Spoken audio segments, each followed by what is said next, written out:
Wallahi sitya gwentya Katonda Vicky nga nkankana okumanya nakankana nnyo nenkubira ne mama Kiyumba ne mugamba mukwano omukazi agambye okunsasula naye ate nga ali kunnyambula in front of the child ndire mu buyaka amaina gange nize Usher kama 18 official takwaka international baba international ngandi musanufu ino okuba wano nanfulumya mu compound then mu compound waliwo room nansindika n'amaanyi nga yagala kunzigalira mu room kundo okingira omwo nenge like because of just money you hustle kati we yampushing ennyojjukira mukazi wa lubuto asulirira kuzaala nengamba nali na kusimu nga njogera ne mama Kiyumba namukoba okidi mukwano this lady nizo okumukoona obubi yafa. So I undressed nezijako t-shirt Nasigala mukalega mukazi nangamba jaka akalega nenkajjako because of money nangamba jamu empale nali nyambadde empale yange ya black nenjijjamu because of money nangamba nzijjemu ey'omunda nemugamba madam is it necessary madam olina omwana omuwala nekira madam olina olubuto olukulu ni Wonder Boy UG ne Vicky exclusive absolutely bamikwano mwebale ino the love jemundaga mwebale ino mwebale and another thing Wonder Boy thank you so much mwebale ino mwebalira tusiima byonna nabyo tukolera ku internet kubanga otutumbwire twavaayo ifa abandi maybe ku YouTube tubaye tukali ku kigema bulungi ayo baire watutunda era ku YouTube nga tutwidi na kumana okay YouTubers gather, it's time. Your boy Vicky, as usual this time around we're gonna run up this show in only 2 different languages, that is Lusoga and Luzungu. Luzungu in Luzungu, what is it? Luzungu in Luzungu, that is English in Luganda. As usual, welcome to Vicky Exclusive and Wonder Boy UG. Kankwanirizeeko obuterevu Luzungu mukimanyi nyinza okuwaba nempa byaggwe aluliriza mba nkikola kutaasa togamba nti Vicky tamanyi Luzungu. Ndi buterevu ne mwana muwala TikTok, Facebook, internet and social media Usher kama official 18 international buli woyongera kwaka international ine engeri gyose nenkereza omutima gwange era kongerenga aka international. So it means nzire mu introducing ebupya ira mu bupyaka kasitota kwaka international zobo omaze. Okay. Engeri yakiri nti ye first interview esose bucyango komawo mu Uganda amunzikirize nebitibwa byonna aba sponsor kanziremu buno budde bwamwe bwakulanga aba sponsor ne kati ba sponsor banzikirize nango wekitibwa nakaddeke aka international. Ladies, gentlemen, Muluzungu, Muluganda, Mulusoga baba. Wokoba Mulusoga oba ngondizaamu amaani nakoba nti mwidi olulimi lwaife mulikulu wega. At least gegeni yako. International soko nkobere. Mulusoga nechecho. Eyabuna amawanga gona. Nenga wagabunya amawanga. Nagabuna kubanga wobune ebusoga, wabune Buganda, wabune obugwere, wabune bunyankole. Mama obakoli kwenda kubuna international kayate kike. Anyway, Vicky Exclusive ya YouTube channel okwoli elanga Vic Genius the songwriter nze ndiwo kuberanga kutusako show y'olunaku olwaleero oli ku Wonder Boy UG ne Vicky Exclusive wa YouTube channels ebiri ekyasinzo kasuka mayengo gazo ewala ddala as usual these days fetuliko akirizo bagano okujjako ashakama yalze ne YouTube channel abe situdde nkuliya ku internet okweringanga nti muwala wa Zuckerberg ne kyonna kya tujja kukimanya. Baletedde TikTok olunaku olwaleero ate era nga muwala muyiti mufunyo ku mikutu emigatta abantu gyonna sijja kumenyako TikTok yokka. Angambye enziremu mwanjule n'ebitibwa bye kati nterera mwanjule. ndese basebo ne banyabo omukyala TikToker mwana mwalo omuto emboko owakabi gwe bayita Usher kama 18 official international eyabuna amawanga gona nadamalayo. Nawo wene baba wogemawo kiba kiwaire buza kubali tubona kubali kumbona. Assalamu alaikum wa rahmatullahi wa barakatuh. Mwena mva kubala musa kuba mikwano amaina gange nize Usher kama 18 official muteku naka international mutakerabira. Tebaina kwerabira international. Ati baina kukerabira. Kubanga ndi kwenda bagema abo wene basuna awali international kubanga nabuna. Wabuna wonna nogwayo. Akale, we are proudly sponsored by Biva Organic, Natural and Healthy Products. Abakugamba nti abagenda kujjanjaba nga bakozesa eddagala eri obutonde tumulina abamunoonya amubagambe Vicky yakola ki yamulina. So Dr. Richard Senjobe omusawo omukugu akuyita akugamba jangu akujjanjaba endwadde zonna era nga agenda kujjanjaba akozesa eddagala lya butonde eritalina side effect yadde obulabe eri omubiri n'obulamu bw'okutwaliza awamu.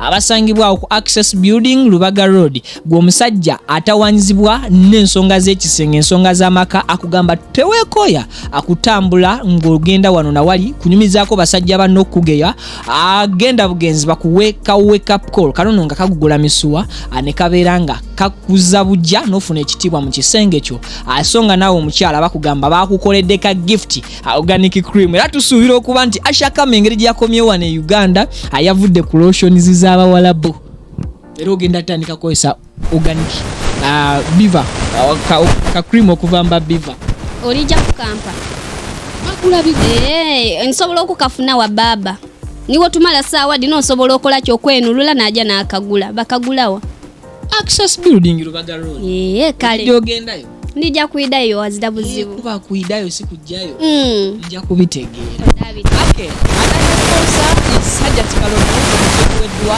gama chakuweredwa ensonga it's a new year 2022 abwetu twatandika neguli nga tuwogera byakuzikanga omwaka gwa 2020 tamye ne guno tusaba okuba nti gugenda kututa jatikalo dakugamba alomba dua asumbibwa n'atawandikirizibwa ebyenjawulo ajja kuba kulombereddwa ey'ensonga kale mweyunire akugamba asangibwa wakiso sina kindi mukubireko ku namba y'essimu ajolaba mu kabox aka black eriko Hajjati Kalodo omusomi w'eddua officially program eguddwawo show yaffe y'olunaku olwaleero era banyabo ne basebo munzikirize omukyala yennyini gwe mba nkwasa omuzindalo abitukolere nga bwabikola ku TikTok ndi kwendogeme omuleeretu guno niwe aido okwandula program n'okutukobera kyonna kyoyenda otukobera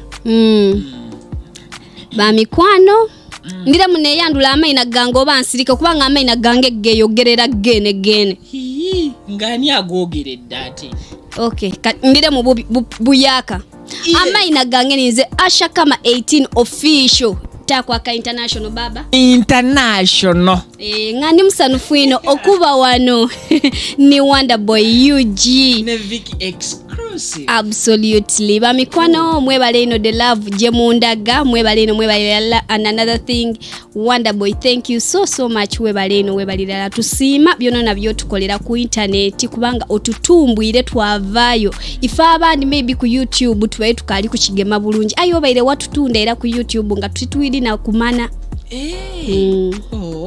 nkale abwatyo bwalabise za tubalabyeko ne betubasiibula oli mativu baba tiri mu mativu okaenda ki nkali ne ebintu bingi ebyokulomboda nkale Usher kama kulika kibokeza kukubwa mu deportation center Kaluvini Kanja najja atugamba isebo bakuletera na kunjegere paka ku airport Entebbe aye Kaluvini kye yankola yantabute wakule yankalirira baba Kaluvini nkutumire kyali kitya bakuletera kunjegere paka ku international airport wa Entebbe umbe nzoludegere na banta kukuka kainogoga aye bakanta kuwe naluinga ndi mulwaire wenalwala naba mumbeera mbino kati okuntwala mu idwaliro bambi nga balina okunta kuki buno bukankusibe kankusibe enkwage bansibe empingu bantwala mu idwaliro awo nakufunira ku mpingu aye empingu tibadindeetera ku Uganda banange. Byonna tugenda kuba tubimanya. Asha kama katutandikire ku nsonga ya deportation. Kiki ekyakutwaza mu deportation center? Nze bendijja okwogera tirijja kulimba. Njagala nange mazima. Kubanga ninza okulimba omwana ndi yafubuutukayo yayuwa ekintu kyange. Kati amazima gali nti I felt like I was tired. Nga nkoze ibanga eryo natuka ekisira nga omubiri gwange gukoze eki gukoye. So I had to tell my boss nti ndikwenda kwirayo waka, and my boss was very good. Allah amuwe kyasinga okwenda ni family ye. So my boss allowed me okwira ewaka. So I sorted out my things. Era naja ku deportation nze mwene ngandi diche ekikoze eki ekintwereyo ng'ekintwereyo kwira waka, kubanga ife abatolosi most times, actually not most times, aye tujja ku deportation nga tuli kwenda okwira waka. So najja ku deportation. Kyali kigenderere. Nti bakukwata bukwasi gwe weetwalayo. No, ninze yeetwalayo era wenkoba nti kyali kigenderere mbanga nimbye. So akyakutwalira bbanga ki? Ani akuwa amagezi omwana w'omusogo okuva eidinda ajja alinnye ennyonyi ate amanyi n'obukodyo obusobola okumuzza singa aba ayagala kudda awaka nga bakama abe baganye? Of course we have tulina abaana abana Uganda, of course abahasulinze mu mbeera embi, and abaana they are there ti kutusigula, but they are there to help us. So eri abana Uganda bambi abasobola okukuyamba wabita mu processes edo dona bambi. Twakimanyako Fred Lumbi Kajubi lwe yavaayo n'atutegeeza nti otwaliddwa mu deportation center, nti wali otolose mu kiyu, wasooka n'otolokako mu kiyumba ky'Omuwalabu. We tugenda nesooka obuulira abatulaba Asha kama mannya ga Luzungu, mannya ga Lusoga, kuliko eri ekika, gwani amannya g'amatuufu? Amayina gange amatuufu ninze Kawala Muwumba Asha. Diraki neirira mpongo oba mujeeta Ngabi. Asha kama amulaba yandyagadde okumanya emyaka gye. Nina emyaka 27. Mu 7 olinako enzaala. Kyendi kwenda okuba nti nzira mwana, but inshallah. Yo omwami oyina oba tukubalire mulanyi y'abantu? Nedda omwami bambi nina. Hi babe. Batikitoka banno tebagenda gazalinga kwoki? Niwe bagazalinga kati abo bonna bamanirira. Niwe bagazalinga balijagazalinga saidi erenga nze ne muwa mu magati. Asha kama alwaki entalo nyingi ku TikTok? Entalo nyingi because abaana benda ino competition, benda okuvugania n'abantu. Kati obona omuntu ali kwenda okuvugania n'omunene nga yali wano kyoka ali kwenda kwerida kuki kumunene kumuba. Kati watuuka omuba kyeki omuba n'omunene nga ali kwenda kwerida ku mwana munene. Kati we yerida ku mwana omunene abanga ali kumubalaku ebintu bingi, follow ni likes ni shares. Kati ekyo nekiri kuleetera entalo ningi kuki ku TikTok nti buli muntu ali kwenda competition. Woba ku TikTok nga toyenda competition nga you do ebintu byo, you will still trend. Ate olijja kutambula ino n'okusinga omuntu ayenda competition. That's why abantu abenda competition n'abantu abakasinze okuba mu kimuntalo. Era go and check their videos. Abantu ababa muntalo 24/7 nga bali kuvuma, bali kuvoola, bali kuswaza. Bo n'abantu ababaawo nga bali mu competition nga bali kulaga what they have. Officially as your name oyogera ennimi ziri meka? Era ezo ennimi zoyogera professionally or crammed? Professionally. Nze olusoga lwangi lwe banzaalamu. Then Oluganda just kwewuba n'abano baana betwasomanga nabo ku masomero nalwegeraawo. Kati ate Oluzungu nalwegeraawo ku isomero. Wasoma paka wa? Nasoma mpaka ku university n'amaliriza alhamdulillah. Wasoma course ki? Bachelors of microfinance. Ndi muntu wa byansimbi? Ndi muntu wa sente.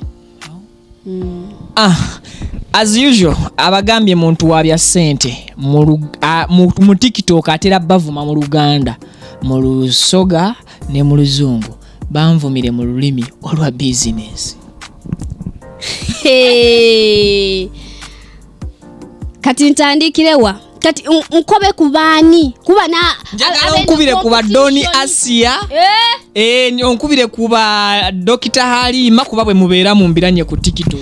Dr. Halima muzira ku buzibu atani goina ku buzibu. Doni Asia muzira ku buzibu though ankola mu video edimpebula, but for me I don't have any problem with her. So if she shows that kind of content etubisamu amaiso etutawansi, it's fine. It's fine. All I can say alhamdulillah. Ani goina ko lutalo naye ku TikTok? Sina muntu yenna gwe nina ko lutalo ku TikTok. Naye abantu be banina kentalo. Who are those people? Currently, omanyi I don't want to discuss personalities. Buli woyogera ku muntu oli kumuwa hype. I don't want my followers to know such people. Every time I talk about them, I can be like they are going to scoop away my followers. So I just keep quiet and you even did bad to mention some people. For how long have you been kucheyeyo ngokola? Ngankola najja 2018 mu Gwekumi. Yeah. 3 years and some 6 months. Yumba bimeka. Mubiyumba bimeka. Ekyangula mubone wena bibala bakadama banange. Bibale bakadama bano bayulira. Ekyangula twale magana because yali tali kum providing la with the services at sendang yali adisala. So bandizayo ku office.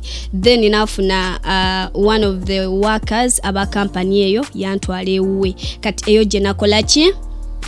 Jinata kukakokola tonde kainuma nodduka watoloka mu kiyumba kyakubiri mbufunzi. Yes, watoloka olagawa otoloka sawa meka era otuukirawa kati nawairanga mukwano gwange embeera ginali mbitamu nga mukobe embeera gyembitamu tinungi bampemere sawa mukaga gwabwire. I don't get time to even talk on phone or communicating n'abantu bange. Emilimo gyali mingi, emilimo osobola okugigumiikiriza if I'm not rudely treated. Ayeba waliwo omukyala nga bamweta Aminal tirimwerabira. Omuwala oyo yambisa bubino. Yambisa bubino nti every time wena mubonanga omutima gwange nga gutyemuka nga guvaamu. She was very rude to me nti niwe yali asavinga ng'emmere.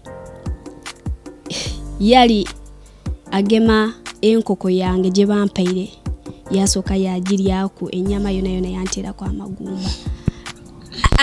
I was like if omuntu atuka ku extent yeti esobola n'obutayendeza muntu kulyaku naire kamere ng'emere bampa bikokoto and oli kumpa emirimu mingi ninza alikola cakes de muli kujja okutunda ku supermarket ninza ali kutabula emere y'entaama you get. So life wasn't that good, so I decided to leave. To escape. About who helped me to escape, chendi kwendo comment eri abana Uganda banje abayamba abana abali kubisibwa obubi like me kubanga wonder boy natuke kiseera nze nga I don't know how to smile nga abana olundi bankoba Usher what happened like ngomwana oboli kwogera naye ku video call ngalaba you're not even smiling nga tininzo omutono nga amagumba gangwa mu gati nga woyuwa mu amadi otola mu River Nile yeifeye waife busoga. So that moment I realized that I wasn't happy. So oyo eya number I contacted her because banko banti she helps. So I contacted her, she gave me how I can do it. Bambi yampani location wotsobola okujja so bansindikira driver. Omuntu yakuyambako mu kutoloka yakusindikira driver yakupickinga ku kiyumba ko wali nakutwala buterevu. Nantwala buterevu mu bana Uganda. Wera batoloka nabo batoloka bamekawe watu. When atukira abana balinga banji ekitone nnyo let me count 30 ne abana bali banji nnyo kubanga buli mwana atoloka nga ine ensonga ye. Nga we mukunganidde abasinga be batulukiranga ne bakunganira wabeerangawo ebikozesebwa ebibamala era mwavaawo ddi okutandika okugenda okola it was a house nga nene nga eri self contained kati emmere mugyegulira kati womala ogula emmere then cooking it's done by you nga mwabeefumbira kati oli waafuna omulimu ajja first come first serve waafuna omulimu nga then ajjanga agamba gundi mwambale tubatwale ku mulimu like that. Mirimu ki egyo gye babafuniranga cause nti ebiseera ebisinga mu bitambuzibwa mu bakadama bannammwe mu WhatsApp groups zaabwe mu babeera akigambibwa nti bafuna mirimu gya kulaya or to sell their bodies. Your comment or your view on it? My view is nti omuntu oba ng'oviira eno e Uganda nga ozira mutima gwetunda ng'ozira mutima gubuukabuuka na basaada, I don't think wotuuka eyo ng'otoloike o developing ogwo omutima. You get buli mwana atuuka eyo yatandika okwetunda. It means even in Uganda she was a prostitute. Ni wabanga abairenga abaiti yetundira Uganda ayo gwo muzimu guyinza okubanga gwamuli mu Uganda nga ukalikola kikufubutukayo. So in short abana abaliyo they are girls abakola wa malaya but they are girls abasigala kumulamwa era abategera kyekyakola ki ekyabatwala. Gwe mu kukugamba ku lunaku lwo olusookera ddala nti kama atukufunidde omulimo jangu tugende bakutwala batya bakutwala wa era baali bakufunidde mulimo ki? So nze baida bankoba kama tukufunira omulimu but go and check if the house is good you will work, if it's not good you come back. So naja wenasookera by bad luck nagwa munumba nga all of them they are mad okutolako omusaada. So life there was so bad for me nti the house was full of noise nga ekintu kibagema bugeme balaluka bona kati nga the man nabawe waka sometimes yakoba idonge onambe kutugema ono tumwingize mu room mad ebyadde. Yeah, very mad nga balalunga batabuka yeah nga mama yatabuka n'abaana bana. Yeah. So what did you do? What I did Racha just kuncho that lady omulalu yagema engoye dange dona denalinga ndikoza yaje yadisula mu luguudo edindi yadisula mu zibala.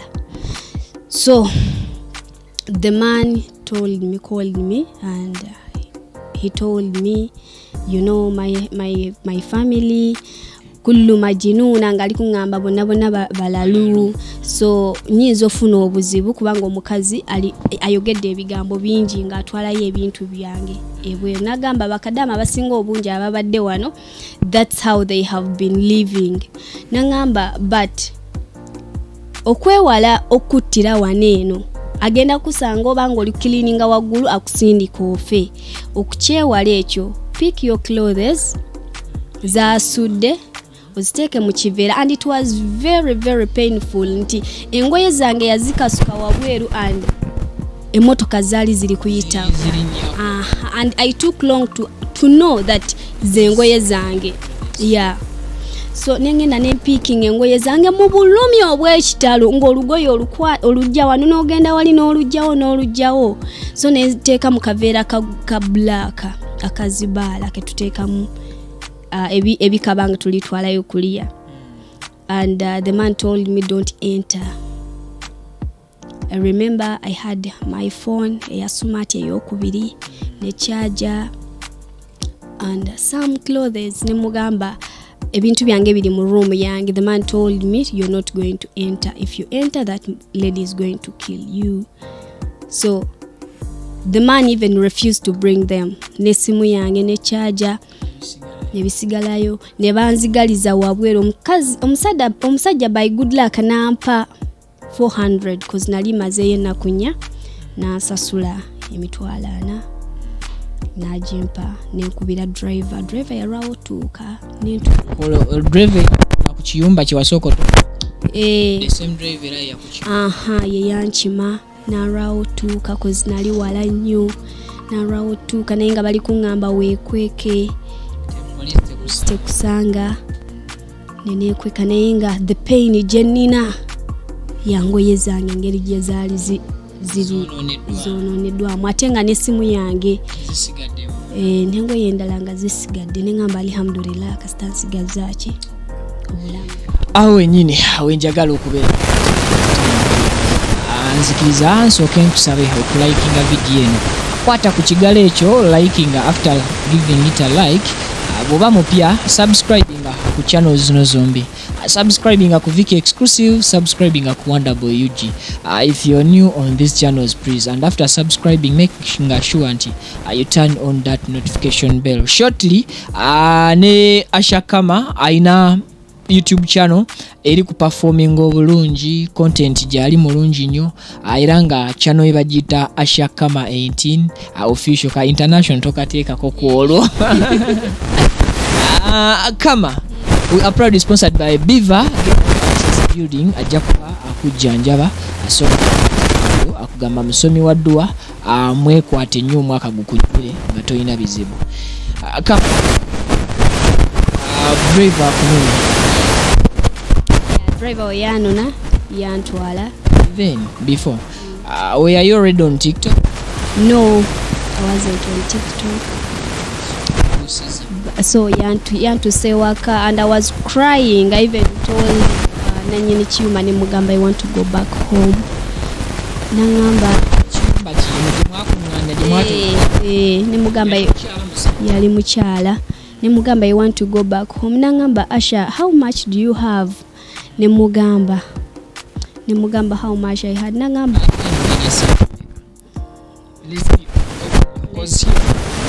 yeah, by then nali nako obukadde nga butaano so ne mugamba nti Kama that money isn't enough for you kubanga unereye Uganda you're going to spend so I for abatolosi tetugula air ticket yeah so nangamba no you be patient saba ekirungi olina eddiini saba genda ku musaala osaale Allah ajja kuyamba ofune ekiyumba ekirungi after one day nampita nangamba tukufunira omulimu ogundi so najja ku mulimu ogundi ogwo mulimu gwali mulungi I worked there for 1 month ayo omukazi yali alina omwana omuto ate nga azaire abaana ba prematures basatu kati nga that lady nga alikwenda kujaniza and remember nali mutolosi nabiwandiiko nnyo after 1 month ne mugamba I don't have documents nangamba okay oba tolina documents still nsobola ogende Dubai then when I come back I can call you, I can contact you yeah then nengenda I went back home after 1 month then where I called home is Chiyumba kiri mu mwatoloka Chiyumba chafe that's where our home is so after I think 3 days ne banfunira ekiyumba ekirala ekyannuma and that was the most painful kiyumba I have ever tasted in Saudi era buli kadama ali eyo just support your fellow kadama toteeka kadama muno wansi even if you see a video nga waliwo avuma kadama muno nga omulabye nti kadama just support her cause abaana bangi abaana they are going through a lot wonder abaana bayita mu bintu bingi nnyo nga tasobola kuvaayo kukunnyonnyola the pain gye yayitamu natuuka mugali amaka wonders nga there is no food eyakadama nga tewali mukyere tewali magi tewali nkoko tewali kubsi ng'omukazi ebyokulya byonna abiteeka mu ruumu ye era ng'alya n'abaana be ng'omukozi akoma ku caayi ate nga caayi taliimu kisukaali nakola wiiki emu nga sirya nenkubira mama Kiyumba ne mugamba mbadde nsaba owessewaaga driver andeetere enduumi ndumi bulinga bukroni butono webuti ne mugamba ndetere box kubanga sijja kumalako ennyumba yali yakasente nengamba struggling omwezi gwange gugweko and they pay me then I go mama Chuma nangamba eyo joli wala wotekako ezandumi plus transport ogenda kugwera mu 150 reals nengamba let me hustle nesigalawo ngenjale numa ng'olubuto lunuma ng'ate enkola kati lunaku lumu nagwa ku muceere gwe baali nga baakweka so I woke up in the middle of the night naafumba ogwo omuceere I cooked oba how many kilos I just don't know nayiwamu buyiyi nga sigwozezzaako wegwajja nenguteeka mu kidishi ali kinene nenjuwamu nensiba mu kaveera nenzirusa mu ruumu yange ogwo omuceere naguliira ennaku ezo nga teguli mu firiji ku lunaku olwokubiri ne gutandika owunya nga oguwulira nga guwunya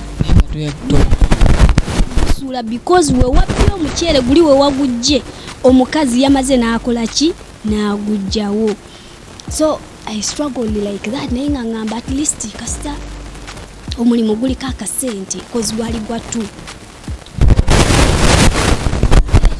nagulya ne gwali mungi nnyo singa gwali gwa fridge nti oguteeka mu fridge I think gwali mazizaako week number but the hunger I had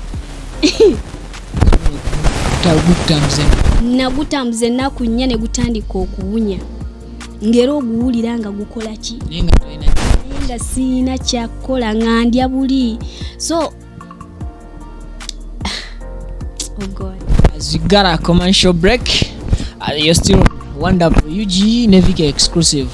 Mulaba abaana bano ku TikTok nga bakola ebibasanyusa mu museka mu mamoroka gamwe gye muba mu biyumba byammwe mu bakadama abali obulungi abali mu museza kulakula abali ebiro n'abantu abali mu bice by'enjawulo n'ebifo by'enjawulo nenga atomanyi mwana ono ki bwayitamu okubeera nga afuuka ekyo kyali n'okubeera nga akola nnyo oluusi n'otamanya nti vidiyo zino bazikola kwemalako stress ne beekanga nga mukama abayambye ng'ate bamalako naawe stress kama bamaze otutte ennaku nnya what happened ng'omalako omwezi so we namalako omwezi nga ndi musanyufu nnyo nti I'm going ngenda kukyusa ennyumba mwezi gumu walyamu emirundi mu mwezi ogumu sitya gwentya katonda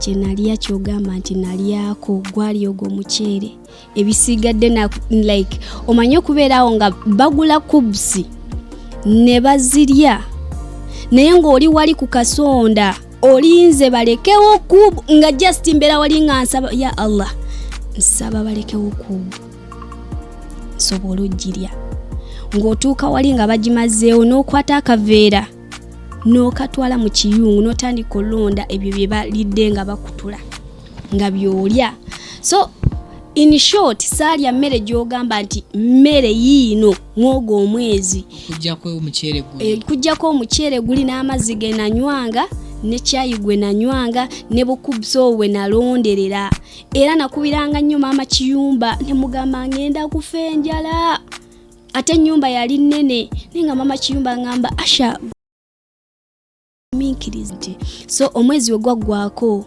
nga ndi musanyufu nengenda ow'omukazi ne mugamba maama anayibwa ratibu nangamba nti sente ngenda zifuna after 2 weeks jukira kati ayagala kunyongerako 2 weeks 2 ayagala kunyongerako weeks 2 oyingira mwezi mulala olwo ne mugamba madam njagala genda nangamba nedda mpa mu weeks 2 ngenda kusasula obukadde 3.5 kati we nawulira obukadde 3.5 nengamba kanyongere nengamba oba ngumidde omwezi what about these 2 weeks so I called the other lady ne mugamba nangamba Asha wait for the 2 weeks kati nganze ndi ngambaza 2 weeks still ngenda kubeera struggling nengamba I struggle so nenkola mu bugubi after 2 weeks omukazi we nagenda omusaba sente yagamba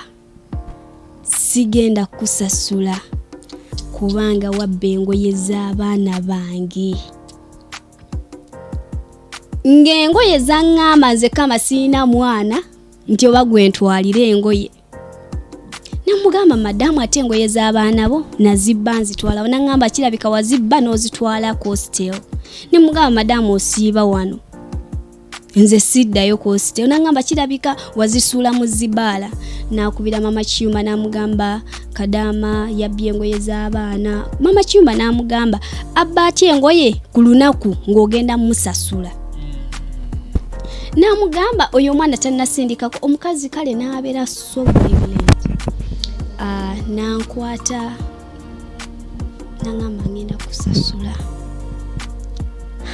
Nanyingiza mu kiyungu nga ndi musanyufu ngamba agenda kunsasula. Muviire. Naŋŋamba ngenda kusasula. Namugamba madamu nze sibbanga ku ngoye zo naye oba osazeewo okumpa half ng'ogenda kumpa busatu kubanga yaŋŋamba ngenda kusala 500. Namugamba it's fine. Nanyingiza mu kiyungu ekyasinga okunnuma and mu bulamu bwange ndijja kufaana.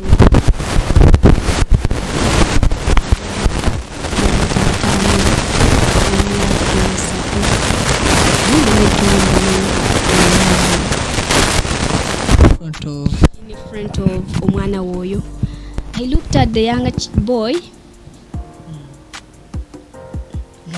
Nemugamba madam wano waliwo omwana omulenzi. Nemugamba madam lwaki oyagala neeyambule. Nagamba I want to check whether oyina olugoye lw'omwana wange lwokoze eki robye. Nenyambula just nemulaga wenti alingize alabe. Nangamba no njagala weeyambule because I was frustrated nga neetaaga sente. And by the way okubeera omwavu kintu kibi nnyo. You can do anything just omuntu okuwa sente. Sometimes obeera too desperate. Obeera mpozi bakiyita vulnerable. Ali awo atyo nga olinga kateeyamba. So I undressed. Nezijjako t-shirt. Yeah. Nasigala mu kaleega. Mukazi naŋŋamba jjako akaleega. Nenkajjako because of money. Naŋŋamba jjamu empale. Nali nyambadde empale yange ya black. Nenjijjamu because of money. Naŋŋamba nzijjemu ey'omunda. Nemugamba madam, is it necessary? Madam olina omwana omuwala. Nekira madam olina olubuto lukulu. How would you feel singa kino ekintu omuntu omulala akikukola? Naŋŋamba ndi kucheckinga oba oyina sente. Ngwakaana lwekali. Iye wallahi sitya gwe ntya Katonda Vicky. Nga nkankana okumanya nakankana nnyo nenkubira ne mama Kiyumba nemugamba mukwano omukazi agambye okunsasula naye ate nga ali kunnyambula in front of the child. Nangamba are you sure? Nemugamba already amaze okola ki? Nemugamba naye kastampa ki sente zange anyambudde in front of omwana we naye omwana we tagenda kuddamu kundaba kyekirungi. Ngenda kuva mu nsi eno siri weno nsi. Then nenzijjamu empale y'omunda. Kati oyaŋŋamba I bend. That's when I refused. Nendabanga it's too much. Nenekyawa nemugamba nemugamba madam woba olya sente kola ki? Zirye. Naye I have reached this extent okubeera nga of being fully naked. Era toli kumbala mu magezi kumpa sente dange dembaire enkolerera. So I dressed up when she was laughing. For her she was happy. Yeah, nga n'omwana we aseka. I dressed up. Nenfuluma ekiyungu. Nafuluma ekiyungu naŋŋamba fulume nnyo enju yange. Kati nenkuba essimu nenkubira mama Kiyumba nemugamba mama Kiyumba bali omukazi anfulumya naye ate tansasudde kyokka ava kunnyambula. Netu nafulumya oli naŋŋamba nti wakufulumya takufulumya gate akufulumya bagiyita hosh oba wano compound. nanfulumya mu compound, then mu compound waliwo room nansindika n'amaanyi nga ayagala kunzigalira mu room kundookingira omwo naye like because of just money. Kati we yampushinga ennyo jjukira mukazi wa lubuto asulirira kuzaala neŋŋamba nali nakusimu nga njogera ne mama Kiyumba namukoba okidi mukwano, this lady niza okumukoona obubi yafa oba naafuna obuzibu, and wanaafuna obuzibu will be the problem. And for you by then wali mu senses ez'obuntu kyokka nga akubonereza atali mu senses z'abuntu. Alright, oli ku Viki Exclusive ne Wonder Boy UG. Don't forget to subscribe, to like, and share, and also comment. Always mbagamba buli generation ebaako kyejja nakyo. Generation yange naganya okubawo ebyenseko zokka. That's why question ze nakabuuza oba conversation je nakafuna ne kama asinamubuuza ku butya bwe yajja okufuuka celebrity ku TikTok. Because buli omu asobola okufuuka celebrity bw'aba asobodde, naye nsoose kino cause manyi kina bangi bekiwa ekyokuyiga. Kama tutandikire ku mukyalo ono